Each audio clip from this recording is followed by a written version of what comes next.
Hello student, कैसे हैं आप? मैं समझता हूँ बिल्कुल फिट होंगे। आज हम डिस्कस करेंगे स्प्रिंग बैलेंस के बारे में कि ये क्या होता है। तो देखिए, मैंने यहाँ लिख रखा है स्प्रिंग बैलेंस।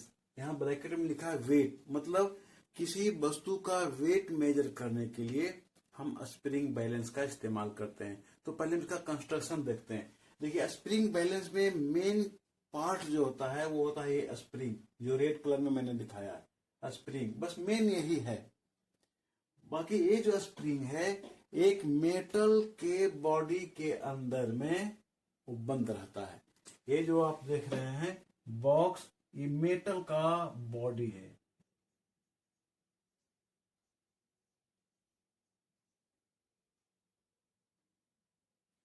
ठीक है ना, ये मेटल का बॉडी है, एक बक्सा जैसा है, बॉक्स जैसा होता है छोटा सा। उसके अंदर ये स्प्रिंग सेट किया हुआ रहता है और इस बॉक्स के बाहरी वॉल पे सरफेस पे स्केल बना हुआ होता है और ये हुक होता है जिसे पकड़ के हम इस स्प्रिंग बैलेंस को उठाते हैं। और नीचे जो हुक है इसमें है जिसका वेट मेजर करना होता है, उसको हम टांग देते हैं। ये हुआ कंस्ट्रक्शन। अब काम कैसे करता है? तो देखिए, किसी भी वस्तु का वेट मेजर करने के लिए सबसे पहले हम ये नोट कर लेते हैं कि ये जो स्प्रिंग बैलेंस है उस पर ये जो इंडिकेटर है, ये जो रेड कलर में है आप देख रहे हैं ना, वो इंडिकेटर है, वही बताता है कि कितना वेट है। तो इंडिकेटर को हमें देखना होगा कि जीरो के सामने है या नहीं। अगर जीरो के सामने है तो समझेंगे कि स्प्रिंग बैलेंस सही है, और अगर जीरो के सामने नहीं है तो हम समझेंगे कि स्प्रिंग बैलेंस में फॉल्ट है, एरर है, गलत है, वो सही नहीं है। तो यहां मैंने देखिए इंडिकेटर को जीरो के सामने बनाया है और स्केल पर मैक्सिमम पॉइंट है 100। 0, 10, 20, 30, 40, 50, 60, 70, 80, 90 और 100। अब मान लीजिए किसी वस्तु को हमें उसका वेट मेजर करना है, तो उस वस्तु को हम क्या करते हैं, यहाँ पे टांग देते हैं।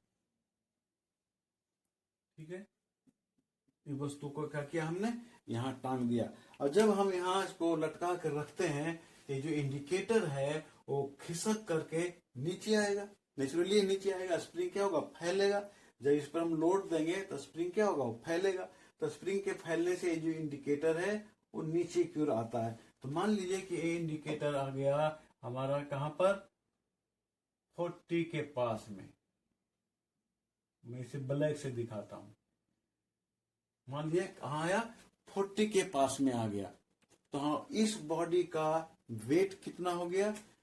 तो वेट निकालने के लिए हम क्या करेंगे, इनिशियल जो रीडिंग है और फाइनल रीडिंग है इसका डिफरेंस निकाल देंगे। या सीधे इसे भी हम रीड कर सकते हैं कि जीरो से चलकर कहां पे आया, 40 के पास आया। तो इस जो बॉडी है इसका वेट हो गया 40 केजीएफ। ये 40 केजीएफ हुआ इस बॉडी का वेट। तब ये डिपेंड करता है कि कितना भारी, कितना अधिक वेट हमें मेजर करना है। उसी के अनुसार हम इस स्प्रिंग बैलेंस को चुनते हैं, सिलेक्ट करते हैं। छोटा भी होता है, बड़ा भी होता है। भारी भारी सामान को उसका वेट निकालने के लिए अलग स्प्रिंग बैलेंस होता है। तो हम इस बॉडी का वेट निकालने के क्या करेंगे, हम लिखेंगे कि weight of the body A, final reading minus initial reading. Final reading कितना हो गया, 40, और इनिशियल रीडिंग कितना था, 0 था। ये केजीएफ में है, तो 40 केजीएफ में से 0 केजीएफ माइनस हो जाएगा, तो बचा कितना, 40 केजीएफ ही बचा। तो मैं समझता हूं ये क्लियर हो गया होगा। फिर मिलते हैं एक नए टॉपिक के साथ। तब तक आप अपना ख्याल रखें।